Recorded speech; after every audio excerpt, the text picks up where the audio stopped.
아멘. 할렐루야.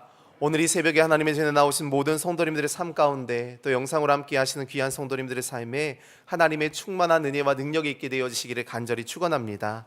오늘은 누가복음 6장의 말씀을 통해서 하나님의 나라가 너희 것임이요 라는 제목으로 은혜를 나누겠습니다. 오늘 본문은 안식일을 거룩하게 지키라고 하는 분명한 십계명의 원칙을 중심으로 일어나는 사건입니다. 평범한 유대인들은 이 613가지의 율법을 평생 지키며 살았습니다. 소위 미츠보트라고 이야기를 하는데요, 모세오경에 나와 있는 거룩한 하나님의 계명을 전통적으로 정리한 규율들이 무려 613가지였습니다. 출애굽기 20장의 십계명은 전체의 율법을 아우르는 가장 핵심적인 역할을 하지요. 그런데도 이 613가지 안에 들어있고요, 물론 현대 유대인들도 이 율법들을 다 지킬 수는 없다고 합니다. 그 율법 안에 예루살렘 성전과 관련되어 있는 제사의 규례와 전통들이 많이 있기 때문에 지금은 지킬 수가 없는 거죠.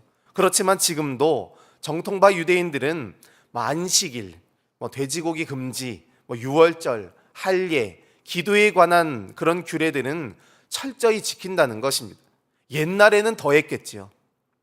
그런 입장에서 보면 오늘 예수님이 행하시는 말씀과 이런 생각들이 유대인들에게는 정말 큰일 날 이야기인 것입니다. 그러니까 종교 지도자들과 매일같이 부딪힐 수밖에 없는 거죠. 종교적인 신념과 법, 그리고 인간을 향한 긍휼. 예수님은 우리에게 하나님 나라에 합당한 법이 무엇인가를 직접 말씀하시고 가르쳐 주십니다. 그러면 오늘 본문이 우리에게 주는 영적 교훈이 무엇인가 말씀을 통해 살펴보고 기도의 제목을 삼고자 합니다. 첫째로 영혼을 사랑하는 삶입니다. 영혼을 사랑하는 삶.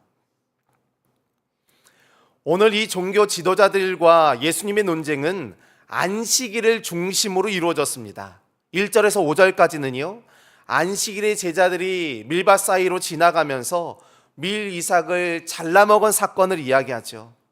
이것을 보고 바리새인들은 분노하면서 이야기합니다. 왜 당신의 제자들은 안식일에 하지 못할 일을 하고 있습니까? 예수님은 그들에게 사무엘상 21장에 나와 있는 다윗이 사울을 추격을 피하여서 도망치다가 아히멜렉 제사장에게 가죠. 그리고 진설떡을 얻어서 부하들에게 나누어 준 이야기를, 함께 먹은 사건을 이야기하십니다. 원래 이 떡은 제사장만 먹어야 하는 것이 아니냐, 다윗이 병사들이 지쳐서 굶주려 있을 때 그들에게 먹게 했던 것입니다. 율법보다 사람의 생명이 먼저라는 것이고요. 오늘 6절로 11절 말씀은 예수님이 회당에 들어가셨을 때에 한쪽 손이 마른 사람을 고치신 이야기입니다. 안식일이었죠. 분명 서기관과 많은 바리새인들이요, 꼬투리를 잡기 위해서 고치시나 안 고치시나 보자 이렇게 하고 있었는데, 오히려 예수님은 일어나서 한 가운데로 가라 말씀하시고 그를 고치십니다. 아주 전쟁을 선포하신 거죠. 그러면서 주님이 말씀하시기를, 오늘 9절 말씀에 안식일에 선을 행하는 것과 악을 행하는 것, 생명을 구하는 것과 죽이는 것, 어느 것이 하나님, 어느 것이 옳겠느냐 말씀하십니다. 천하보다 귀한 이 사람을 그 고통에서 풀어주는 것이 하나님의 뜻이다. 사실 안식일은 인간을 위한 법입니다. 하나님에게는 필요가 없는 거지요. 관심 갖지 않으셔도 될 만한 일이었던 것입니다. 그런데도 예수님은 인간뿐만 아니라 자기 집의 종들, 일꾼들, 심지어는 짐승들도 일주일에 하루는 쉬라고 말씀하시거든요. 연약함에 대한 배려였던 거죠. 그런데 바리새인들은 이것을 종교적인 권위의 상징으로 자기들이 취했습니다. 사람을 통제하는 도구로 만들었고요. 그러다 보니까 자기들의 생각대로 규칙을 만들고 벌칙을 만들어서 하나님의 뜻을 무색하게 만들었던 것입니다. 결국에는 사람을 귀찮게 하고 꼼짝 못하게 하는 그런 법으로 세우게 된 것입니다. 온통 그들의 관심은 법이었고 전통이었죠. 그래서 예수님의 기적을 볼 때에도 하나님의 사랑과 은혜에는 도무지 관심이 없었던 것입니다. 기준을 벗어나지 못하게 하는 것이 그들의 역할이었죠. 당시 회당장들도 회당에 들어갈 수 있느냐 없느냐를 구분짓는 역할이 가장 중요한 책임이었습니다.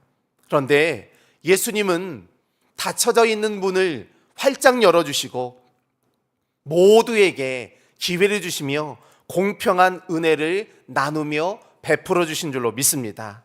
이렇게 열려져 있는 하나님의 나라를 이루기 위해서 이 땅에 오시고 모두를 위해 인간의 죄를 담당하시며 십자가에 달려 자기의 생명을 아낌없이 우리를 위해 내어주신 줄로 믿습니다. 오늘 우리의 삶 가운데서도 하나님의 나라가 영혼을 사랑하는 삶이라는 사실을 깨닫고 날마다 믿음으로 나아가시는 저와 여러분의 삶이 되시기를 간절히 축원합니다. 두 번째로 부르심에 따르는 삶입니다.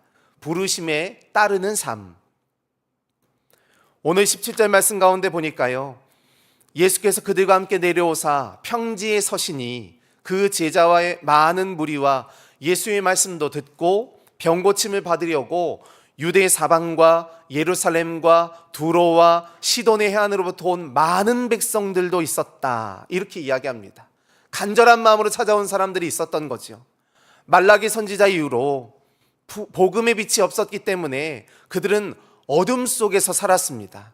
그런데 예수님의 가르침을 듣고 나니까 머리가 깨어진 거죠. 생명의 말씀이었습니다.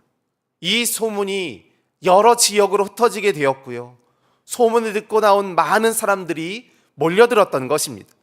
유대에, 또 예루살렘에, 두로와 시돈까지, 이방 지역까지 예수님의 소문을 듣고 나온 사람들이 무수히 많이 있었습니다.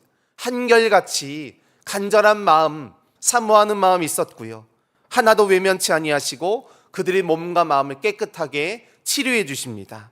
이렇게 수많은 사람들을 대하며 사랑하며 아끼시면서도 예수님의 관심은 한 영혼 한 영혼이었습니다. 오늘 14절에 12제자의 이름이 나오죠. 이 12명의 사도는 새로운 하나님 나라를 이루어갈 기초들이었습니다. 따지고 보면 출신도 다르고 성격도 다르고 직업도 다르고 관심사도 다르지요. 가정의 모든 환경이나 상황이 다 달랐지만 하나님 나라를 전할 수 있는 사명자로 세우셨던 것입니다. 도무지 하나 될 수 없을 것 같았던 이 사람들이 부르심에 순종하여 제자가 되었고 초대교회를 이루게 된 것입니다. 왜 그들을 부르셨느냐? 마가복음 3장 14절에 보면 그 이유가 나오지요. 이는 자기와 함께 있게 하시고 또 보내사 전도도 하며 귀신을 내쫓는 권능도 가지게 하려 하심이었다. 이렇게 말씀하십니다. 예수님은 제자들을 따로 세우시고 부르셔서 전도도 해야 하고 귀신도 쫓아야 하고 병도 고쳐야 하고 슬픔과 아픔과 고통 가운데 있는 수많은 사람들도 위로해야 하고 소망을 전하여야 했던 것입니다. 그런데 이런 수많은 사역과 일과 사명, 물론 다 중요하지만 가장 중요한 것이 무엇이었느냐? 마가복음 3장 14절 말씀에 자기와 함께 있게 하시기 위함이었다. 분명하게 말씀하십니다. 제자들 한 사람 한 사람으로는 안 된다는 거죠. 그들의 개인적인 힘이나 능력으로 이룰 수 있는 일이 아니었던 것입니다. 주님이 그들과 함께 하실 때에만, 주님이 역사하실 때에만 그들에게 능력이 있고 은혜가 있고 소망이 있고 복음이 있었던 것입니다. 그래서 먼저 그들은 하나님 앞에 진실과 정직함으로 나아가야 했던 것입니다. 이렇게 12명을 세우려고 하실 때 얼마나 준비가 많으셨겠습니까? 오늘 12절 말씀에 예수께서 기도하시러 산으로 가서 밤이 새도록 하나님께 기도하시고 라고 했는데요, 먼저 간절한 마음으로 하나님 앞에 기도하셨죠. 하나님 나라에 꼭 필요한 일꾼들을 세우셨습니다. 이렇게 하나님의 특별한 부르심 안에서 우리가 기억해야 할 것은 우리가 감당해야 할 수많은 사역과 사명과 그 일들 속에서도 먼저 그의 나라와 의를 구하며 주님과 함께 동행하는 삶, 주님이 내 안에 계시고 내가 주님의 말씀 가운데 온전히 순복하는 거룩한 삶이 될 때 하나님이 우리에게 우리의 모든 삶 가운데 놀라운 은혜와 능력을 더하여 주시는 줄로 믿습니다. 오늘 이 분명한 믿음과 신앙으로 날마다 주님과 동행하며 하나님의 영광 가운데 쓰임받으시는 그 부르심에 합당한 삶으로 쓰임받는 저와 여러분의 삶이 되시기를 축원합니다. 세 번째로 바른 관계를 맺는 삶입니다. 바른 관계를 맺는 삶. 우리가 마태복음 5장의 말씀을 팔복이라고 부릅니다. 심령이 가난한 자는 복이 있나니 천국이 그들의 것이다. 이렇게 시작하는 팔복의 말씀이 오늘 본문에도 나와 있는데요, 20절에서 23절까지는 이 팔복의 말씀을 이렇게 축약해서 놓은 것으로 보입니다. 가난한 자, 줄인 자, 우는 자, 인자로 말미암아 미움을 받고 욕을 받고 버려진 자, 하늘에서 너희의 상이 크다 말씀하셨고요, 24절에서는 화 있을진저 이렇게 이야기하십니다. 지금 배부른 자요, 지금 웃는 자요, 지금 칭찬받는 자요. 그러니까 세상에서 인정받고 모든 것을 누리는 것처럼 보일지 모르지만 결국에는 화가 있다는 것입니다. 진정한 복과 저주가 무엇이냐? 사실 이 팔복의 말씀은 하나님 나라에 합당한 백성들의 삶에 대한 규례들이지요. 우리가 하나님의 자녀로서 어떤 삶을 살아야 하느냐, 이런 분명한 신앙의 원칙을 이야기하고 있는 것입니다. 말뿐인 삶으로는 안 된다는 것입니다. 너희가 하나님의 자녀라면 적어도 이런 삶을 살아야 할 것이다. 어떠한 환난과 고난이 온다 할지라도 견뎌내는 인생을 살아야 할 것이다. 하나님과의 올바른 관계 안에 거하며 제자들에게 아까 말씀 주셨던 것처럼 주님과 함께 거하고 함께 살아가는 임마누엘의 삶이 우선이라는 것입니다. 이렇게 하나님과의 올바른 관계를 맺으면서 살아갈 때 우리의 말과 행실과 생각과 심지어는 우리에게 맡겨주신 사명까지도 하나님이 기뻐하시는 하나님의 영광이 되도록 만들어주시는 것입니다. 그래서 모든 관계는요, 내가 어떻게 바라보느냐에 따라 다른 거죠. 예수님은 이 안식일에 손 마른 사람을 긍휼의 눈으로 바라보셨지만 많은 성경학자들, 바리새인들, 서기관들 어떻게 하면 예수를 올가맬까, 그런 도구로 보았던 것입니다.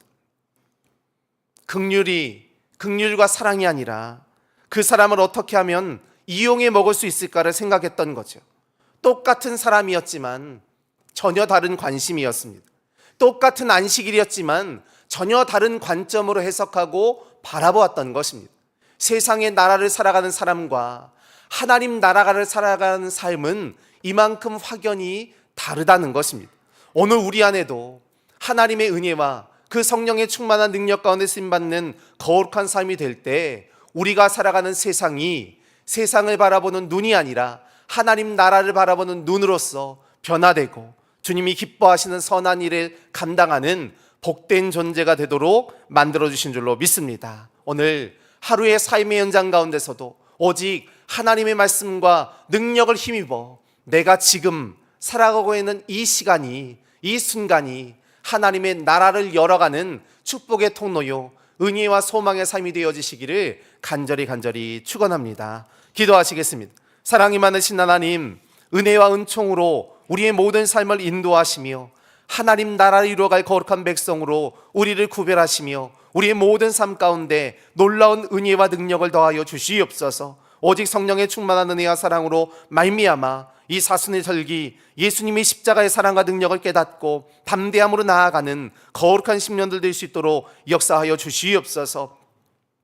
오늘 트리니티 귀한 생명의 말씀을 시작하게 되어지는데 모든 상황 강경 가운데 주님이 섭리하시고 주시는 귀한 생명의 말씀을 통해 우리의 삶이 변화되며 하나님 나라를 이루어갈 거룩한 백성으로 서게 하여 주시옵소서. 주께서 늘 크신 은혜와 은총으로 함께 하실 것을 믿사옵고 모든 말씀 예수님의 이름으로 기도하옵나이다. 아멘.